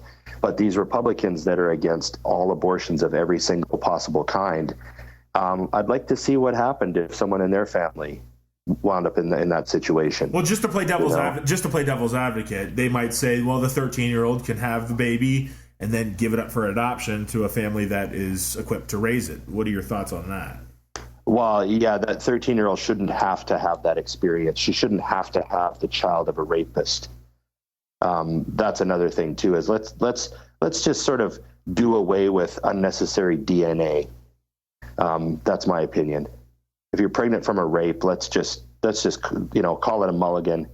You're right. Yeah. You know what I mean? We don't need to make some sort of righteous point by having that coming into the world. I mean, obviously it's not the kid's fault, but let's just not make that girl go through that. What were you doing when you were 13? Oh, I was having the child of a rapist, but I'm okay now. Right. That's fucked up. And it would be a constant reminder for you, if you were to happen to see that child or just that'd be tough. Yeah, and then her whole life, everyone says, "Oh, do you have kids?" Well, I kind of had one kid, that guy that raped me. Right. But I don't have any kids now. Let's not make her have that conversation forever. Pretty fucked up, isn't it? Fucked up. Makes me mad. UFC this weekend. It coincides with the Arnold, so I'm not going to spend $50 on it, but I am gonna refresh my screen to see who's winning. I was tempted to buy the UFC this weekend just because I know I'll be home, not at the Arnold. Are you gonna do it or no? I don't know. Maybe I can get someone to split it and come over and watch it with me. That's always the best. Maybe I'll call Taylor. You should call Taylor. You guys can have a jam session too. Oh God, he'd just destroy me. I couldn't keep up to him. What do you think, Conor and Diaz? I think Conor wins. I think it should be a fairly easy one. Diaz is a tough guy, from what I understand. I've seen a few of his fights on YouTube, but those Diaz brothers are just the stereotypical shithead, gangster, lunatic guys that if they hadn't have found the ring, they would definitely be in jail for killing a cop or something. Did you see the press conference? His IQ is about 60. No, I didn't see the press conference. What did he say? I mean, his IQ is just above my test level right now. Which one of these are you? The gullible, uninformed gym goer who gets hypnotized by $12,000 supplement ads with flashy made-up scientific terms created by a sales and marketing team? Or are you a knowledgeable, advanced athlete, bodybuilder, powerlifter, or fitness woman who knows the real deal? Well, let me tell you about fitness and bodybuilding's dirty little secret, TrueNutrition.com. The people who know what's really going on skip the retail sales team and go right to the manufacturer at TrueNutrition.com. TrueNutrition.com cuts out the middleman and is not only a source, but is also the manufacturer of raw ingredients for bodybuilding and fitness. At TrueNutrition.com, you can customize your own proteins, carbs, and fats. Put what you want in the supplements and make sure the other guys aren't putting bunk ingredients and fillers in your products just to make a fast buck. You can even customize your own oatmeals. You can use the do-it-yourself customizer to design your own supplements the way you want them designed. Stop being a newbie and start making your own supplements. You can at TrueNutrition.com. For an extra 5 to 10% off your orders, use the code PROJECTBB in the discount code box at checkout. That's PROJECTBB and get 5 to 10% off at TrueNutrition.com.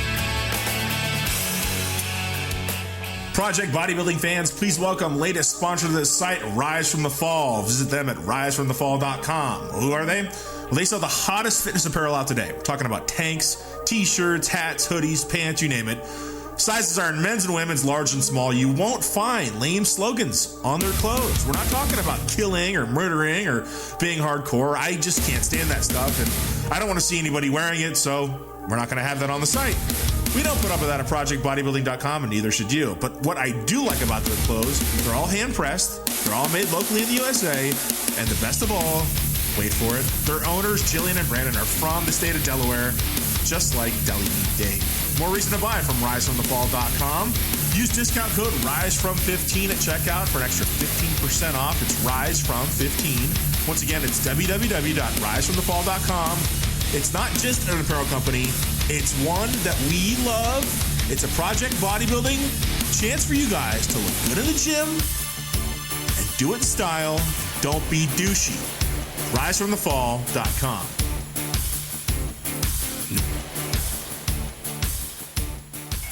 Hey guys, it's Matt Meinrod from All Bull Radio and Projectbodybuilding.com. I want to encourage you guys to check out a huge supporter of Projectbodybuilding.com. I'm talking about Mutant. Visit their website at immutant.com. It's immutant.com. If you like Ron Partlow, if you like Canada, if you like poutine, if you like t-shirts and supplements and badass videos, check out immutant.com. Do it today. They support Project Bodybuilding. They make podcasts available to all of you and make the site tick. It's immutant.com.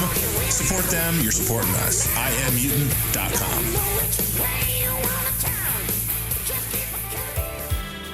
Evolution Peptides is Project Bodybuilding's first and most loyal peptide and research source. Use their new discount code PRO40 to save 40% off every order you make at checkout. Viagra, Cialis, anti-estrogens, CJC 1295 with DAC, Melanotan 2, GHRP6, IGF-1, and several more for all of your researching needs. Visit evolutionpeptides.com and use the code PRO40 to redeem your 40% discount. One more time, that's evolutionpeptides.com.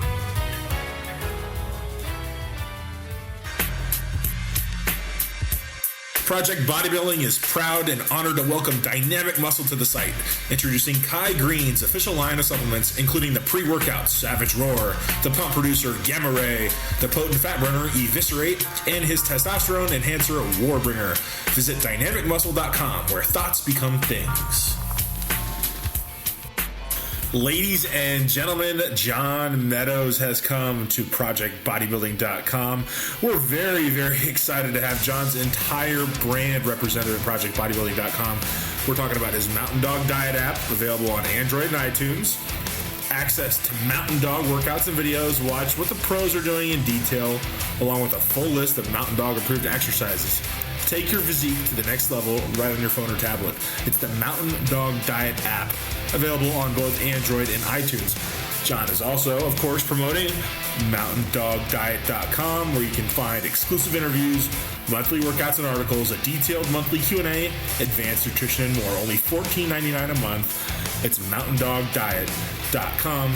And John recently came out with his own protein bar. Yes, the man does it all. You can find it at bestbarever.com. That's bestbarever.com. It's made fresh with real food, 15 grams of protein per bar, gluten-free. You put it in the fridge. It's like eating real food. It tastes amazing. Bestbarever.com. Once again, John Meadows has brought his entire brand to Project Bodybuilding. So we got cut off there. Hopefully you guys can understand what we were talking about. Ron, people are calling him like it's a work day or something. Yeah, someone's trying to phone me and they've interrupted twice, and I don't know how to deprioritize phone calls so they don't interrupt my Skype sessions. I'll have to figure that out. Dickheads. But we were talking about UFC this weekend. McGregor versus Diaz. Diaz he's one of these guys. I watch a lot of Locked Up on MSNBC, and they do a lot of prison, like day in the lives. And a lot of these guys, a lot of these Southern California prisons like San Quentin and maximum security prisons. And you can tell, like you were saying, Ron, if he didn't. If he didn't know that you could earn a living as a fighter in an octagon, if Dana White hadn't have brought UFC to what it is now, he'd be sitting in an 8x10 cell, rotting away. Definitely. Not a lot of skills there outside of what he's doing, which, power to him. I mean, if someone only has one skill in this world and they actually find a way to make money at it, I mean, it's fucking lucky dude. I used to say that constantly about a lot of my teammates at Florida State. I used to say, I would be like, thank God this guy made it to Florida State and has a good shot at playing in the NFL, because if he didn't, he'd be nowhere. I mean, he'd be literally sitting on the tailgate of his buddy's car selling weed and just a stereotypical gangbanger in the hood from South Florida. And I think that's most high level athletes though. Like, thank God for sport, because if they didn't have it, they'd be in jail, dead, or doing nothing. So, but I think the fight will be cool. I think McGregor will probably knock him out in the first round. I think the skill set's just a night and day difference. I mean, you got to factor into Diaz got scheduled this fight less than 2 weeks out because Dos Anjos, however you say his name, bruised his foot and he couldn't do the fight, so he backed out. I think it was a bitch move. Well, the thing about Diaz is he'd probably still take the fight if he had a dislocated shoulder. You're right. Like, I do respect those guys. They're lunatics, and I don't want them, hanging out with my kids or even really wandering around in society. But at the same time, I have a lot of respect for that. They're just ruthlessly tough, both of them. The kid, they got that caveman skull thing going on. They'll get the shit beat out of them every single fight. They don't care. They just want to be in the ring. The press conference was great too, because Conor's all about money. Like, he's like, fuck the belt. I'm about paychecks. I'm about big fat paychecks. And he looks at Diaz and he goes, "You're a millionaire now. It feels great, doesn't it?" Oh, no way. Yeah, because he's like used to get like the $40,000 prize purse because he's like a mid-tier guy, and he's like, "You're a main event now. You're a fucking millionaire. Thank me." Well, how much is he getting paid? I don't know exactly how much, but it's over seven figures. So, and McGregor will probably get 5 to 10 million. Oh wow, they're really banking now. Yeah, oh yeah. And for the main event headliners. So if you're Ronda Rousey, Conor McGregor, these top tier guys, they take a percentage of the gate. So that's why McGregor is so good at promoting these fights, because the more pay-per-views and the more at the gate that he can try, that he personally can trace back. It's like a promo code, in bodybuilding. Mm-hmm. And enter my promo code for 5% off your pay-per-view. Exactly. That'd be a great idea, actually. But let the fans pick. That's why he does it, and that's why he's always on camera. But there's another fight, is Miesha Tate's fighting Holly Holm. Obviously, Holly Holm is the one who beat Ronda Rousey. Yeah, let's see if that was like I've watched all those Holly Holm kickboxing fights from before her UFC time, and I mean, she's obviously as legit as it comes. So let's see what happens with Miesha Tate. I mean, Misha's got to be smart enough to not try to stand up with her at all. Mm-hmm. I mean, not even for a second. Like, just to try to immediately take her down. Because, Ronda made that huge mistake of trying to stand up with her. I mean, it was just, it was like watching a kid trying to box a coach, Mm-hmm. It was really, that was still one of the biggest ass kickings I've ever seen. She said she got hit in the face, like, early on.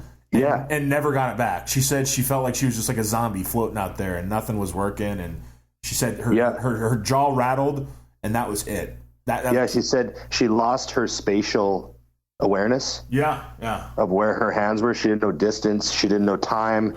She was completely fucked up. That's a true concussion. That's really scary as hell. Could you imagine being in a ring with a trained killer and you don't know where the hell you are? Is she 3 feet away or 5 feet away? That's awful. That's awful.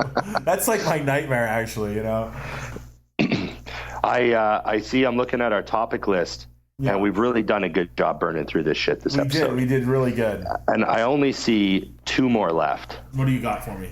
Well, you had something about buyers and their tracking numbers.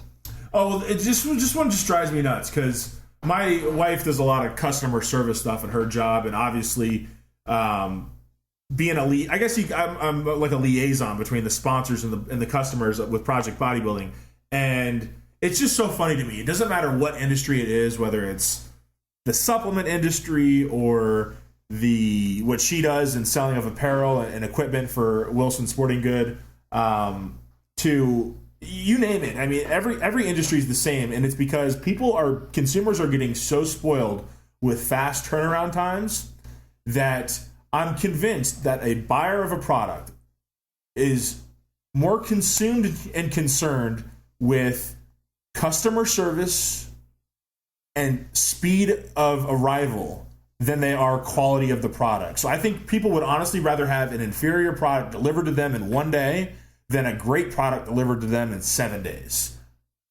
I've never seen in my life people get more upset lately. And this, I can trace this back to not Mutant, thank God, but a lot of sponsors.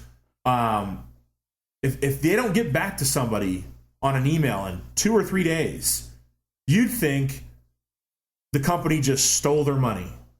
It is absolutely incredible how spoiled people have gotten, and where their priorities lead. This is almost like a call out, really, but it blows me away because I order stuff. Like, I order a lot of stuff from TrueNutrition.com, and which is a sponsor, coincidentally, but I've been ordering from True Nutrition for over a decade, and I know because I live on the East Coast and they're based out of California, and I usually buy the cheapest shipping method available because I'm cheap if I'm buying a lot of product. And, because they give you like 5 options. You can get it in 2 days and it costs $90, or you can get it in 10 days and it costs you $15. Well, I usually, I can wait. I plan in advance. But I know as soon as I put my credit card and hit submit that I'm not going to see my order for probably 2 weeks, maybe 10 days if it's fast. Right. And I'm okay with that. Yeah. It's these freaking jackasses. If they don't get their product in 2 days.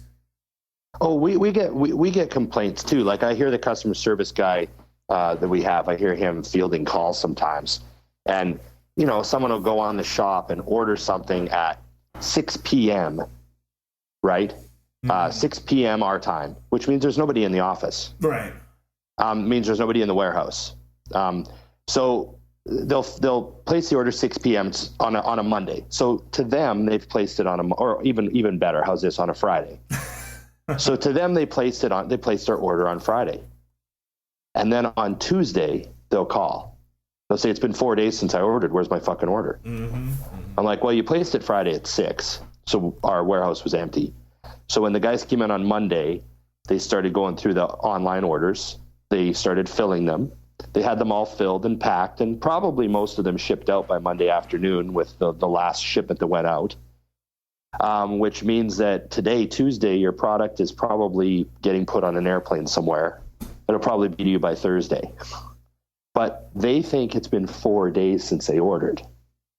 And they don't get that Saturday and Sunday, there was nobody in the warehouse. They don't count. They're like Rich Piana and his cookies. Yeah, they're calorie-free days. They're the cookie days, So, yeah, there's a lot of people like that. I hear the customer service guys talking to them all the time. Well, it does say right on the website 7 to 10 days or whatever it says, for certain things.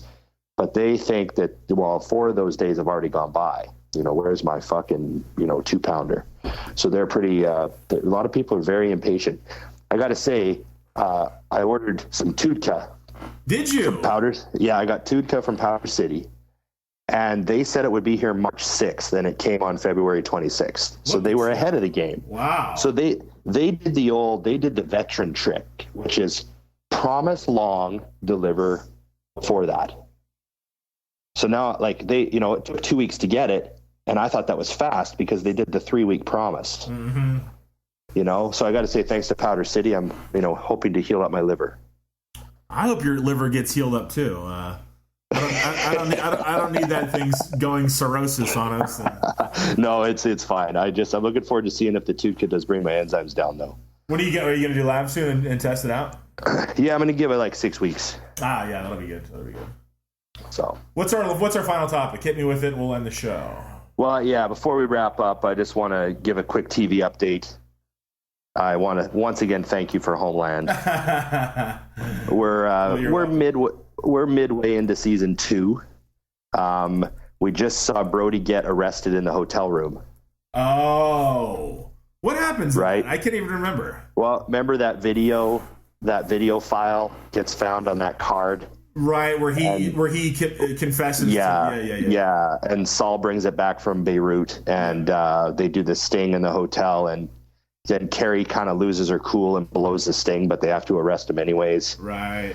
So, they were going to kind of let him operate and see where he went. And she kind of lost her cool. And so they had to go in and bust him ahead of schedule. But he's now under arrest as a traitor, and we'll see what happens in the next episode. So, I'm really interested because I have no idea what they're going to do. Like, I don't know if they're going to kill Brody off in this season. I mean, I don't know if he's really a long-term character, or if he's just a kind of a hook to get us into the show. Sort of like Game of Thrones season 1, they kill the dad right at the end of the season, Well, I will warn you about Homeland, and this won't spoil it for you at all, but I will warn you, in every single season that they've done, there is a grand finale at the end of it. So they're going to leave you with a cliffhanger leading into the next one. Yeah, I fully expect that. It's well done. Very well done. Yeah. So you're leaving for Australia. Are you excited about your trip? Week and a half. Week and a half. Yeah, definitely. Going down to Australia for the Arnold. So everyone who's going to the Australian Arnold, come by the Mutant booth. We don't have a big one, so don't look for the big, massive house in the middle of the room. We got a smaller booth off to the side. Come and say hi to me. I'd love to talk to everybody. It's like a second home for me. I still feel that way when I go back, even though it's been 20 years. And, there's a lot of good friends down there. I'm looking forward to see it. But I definitely love the Australians. I love bodybuilding down there. And I feel a connection to that place. So come and say hi. We're going to be filming a Mutant on a Mission at Doherty's Gym on Brunswick Street, the original location, which is one of the coolest gyms ever. It's just like a museum in there. He's got those awesome Charles Lowithan pictures. The guy does a really great black and whites. Yeah. But he kind of has Charles Lowithan. I'm sorry, I'm getting it wrong. But he's got a great Instagram. He's got all those great pictures of Flex Lewis and everything all over the walls. And really, really beautiful stuff. So I'm looking forward to going back there. Yeah. And if you have one more shout out before we wrap, we always do the shout outs and I never ever shout anybody out, but I got to give one more shout out. It's been 6 years. This is for all the Canadians that are listening. How's this? It's been 6 years since Sidney Crosby scored the golden goal to win the gold medal hockey match against the United States at the Vancouver Olympics in 2010. And it's my favorite hockey memory of all time. And I'm sure all you Canadians out there know exactly where you were and what you were doing when that goal got scored, because every single person I know has been talking about it all day. So 6 years since we won the gold medal. It's my favorite hockey memory ever. And I know that you probably have no idea what I'm talking about. You know how you said the Canadians don't give a fuck about basketball? Yeah. All of our American listeners don't have a clue what you're talking about. I know. It was an awesome game, though. It was an overtime goal, so it was, for the gold medal. And the Americans had a great team that year. And I believe the Americans even beat us in, the round robin. Oh, you know what I mean? Sure. I think we even lost to the States in, the tournament. So it was a really big deal. We had to win the medal round. So, but it was one of those games where we were ahead 2-0, and then the Americans came back and tied it, and then it went to overtime, and we were fucking shitting our pants. And it was just a huge deal. The whole country just exploded when he scored that goal. Cars were stopped in the street, people honking their horns, and everyone jumping around, and it was crazy. So it was pretty good memory. It came up on Facebook today for a lot of people, and we were like, oh, fuck yeah, that's been a while, So we were talking about it in the office today. Good times. I'm going to have to edit this whole part out, we're gonna lose 3,000 American listeners. All right, guys, that'll do it. I think Ron took all the shout out time up for us. I'm gonna have to leave it at that. In the meantime, fun show today, Ron. It's my cultural contribution. Yeah, I'll say, boy, that was very cool. I could have talked about pancakes and maple syrup, but I talked about hockey. On next show, we'll be talking about the Calgary Stampede. Something I've never been to. Shame on you. All right, guys, that's Ron Parlow. I'm Matt Monrod. We will see you guys next show. We're out of here.